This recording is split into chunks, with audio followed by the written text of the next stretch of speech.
Hi guys, and welcome back to my channel. So in today's video, we are talking about the top 10 mistakes that you may be making with luxury resale. If you guys are new here, first off, hello, my name's Katherine, and I actually work in the luxury resale industry. I do valuation, authentication, and I've worked in the industry for more than 5 years now. So I'm here giving you guys tips and tricks and insights into the pre-loved luxury handbag market. Today, we're talking about some of the mistakes that people make with luxury resale. Subscribe if you'd like to see more from me, and let's get started. The first mistake that people make is pricing above market.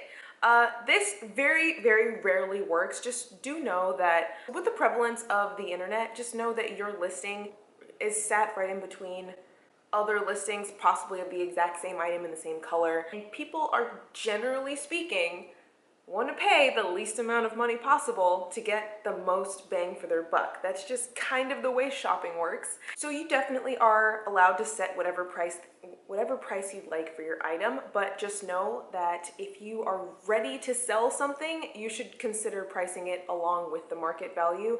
And if that means you take a loss along the process, ultimately what you have to decide is, do you want to sell the item or do you not want to sell the item? And pricing it above, to me, is a sign of that maybe you're not quite ready to let go. So, the second item on my list, it is a huge mistake, and I actually see this happen all the time. When you've listed something for sale, stop using it.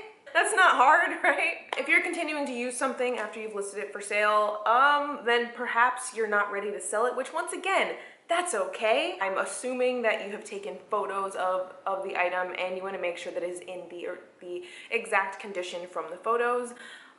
So maybe just don't use it while you have it listed for sale.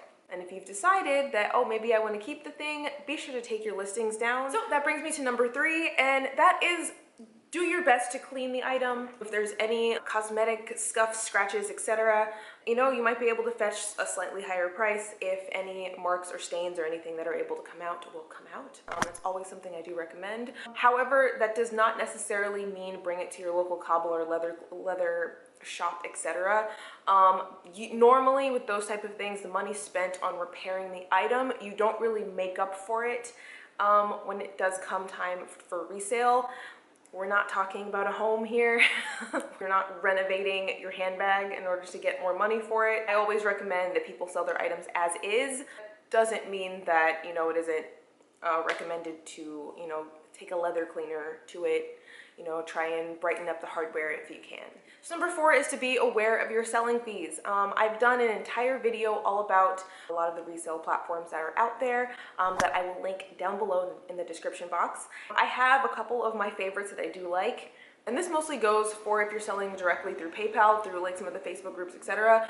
Do know that if the difference between requesting money and requesting money through friends and family, I'm pretty sure you are charged a transfer fee for that. Whereas if you receive money on friends and family, you don't. Again, these policies change all the time, so make sure that you're up to date with it. And whatever literature I can find, I'll try to link down below. Fees that you're trying to avoid of 3% and so here, they do add up. So just make sure you're aware of that beforehand. The other thing to remember is that if I personally like to use intermediaries. I feel like it's a little bit safer on both ends, but they do charge a fee for this service, which I usually am very happy to pay.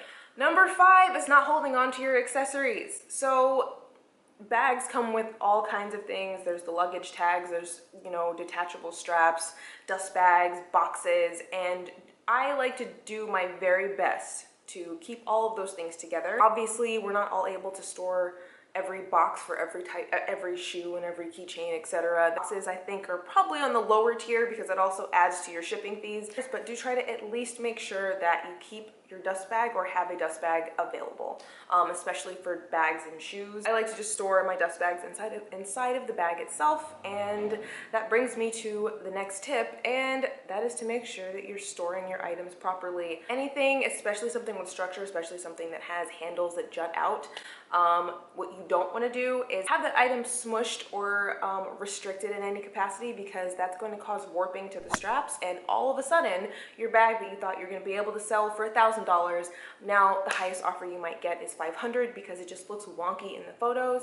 And when someone wants to spend $1,000 on a handbag, for example, they want it to look good and be in relatively good condition. And I did a whole video all about storage that I will link down below in the description box, how I clean them out, how I store them, and be sure to check that out if you have any questions. I don't know how you guys are going to feel about this. You may not like hearing this, and I'm very curious to hear your thoughts down below. If your item was a gift, or if you were not present for the purchase of said item, I would get it authenticated just to be safe.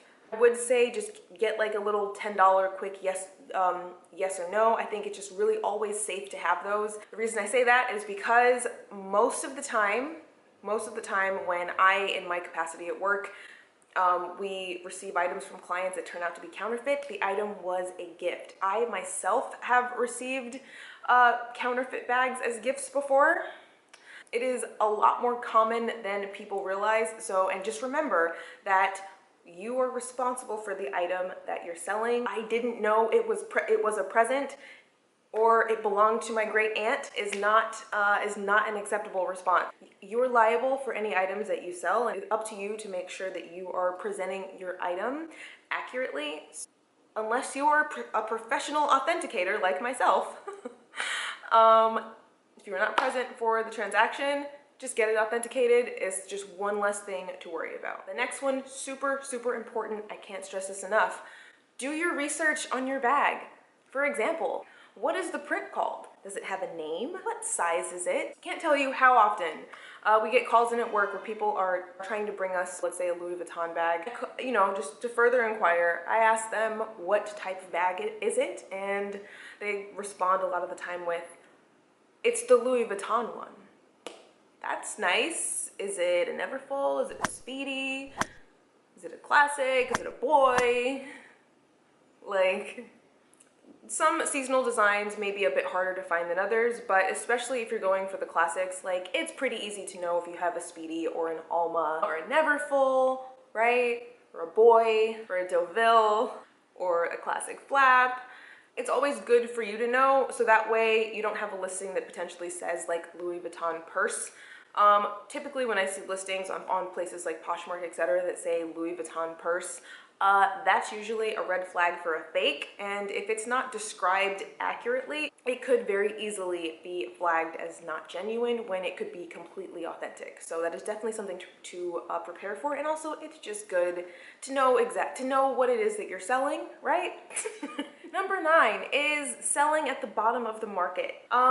The best time to sell something is when people want to buy it, right? That said, the items that people want to buy a lot of the time are the items that you personally yourself want to hang on to because they're in style. And if you're going to go the I'm doing this to make money route, then you want to sell when you're towards the top of the market, not at the bottom.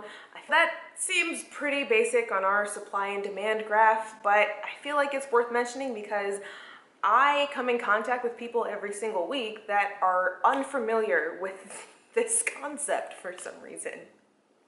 I think it's a huge mistake to view these handbags, these fashion items, as reliable financial investments. You guys who have been with my channel for a while know this is how I've always felt. Handbags are fun, and I think that they should remain fun. Don't expect to make your entire money back. Now, there is a way to quote-unquote invest in bags, and I plan on doing a video about it, even though I very, very, very highly discourage that method of thought. Because why? Handbags are not reliable financial investments. Buy a purse because you love it and sell it because you no longer love it. And if you take a loss, remember that you bought a purse.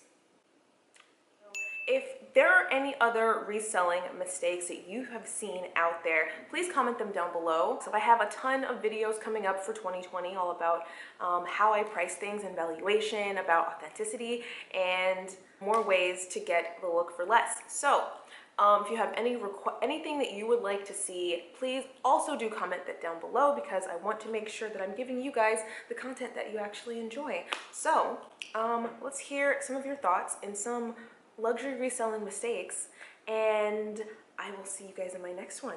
Bye.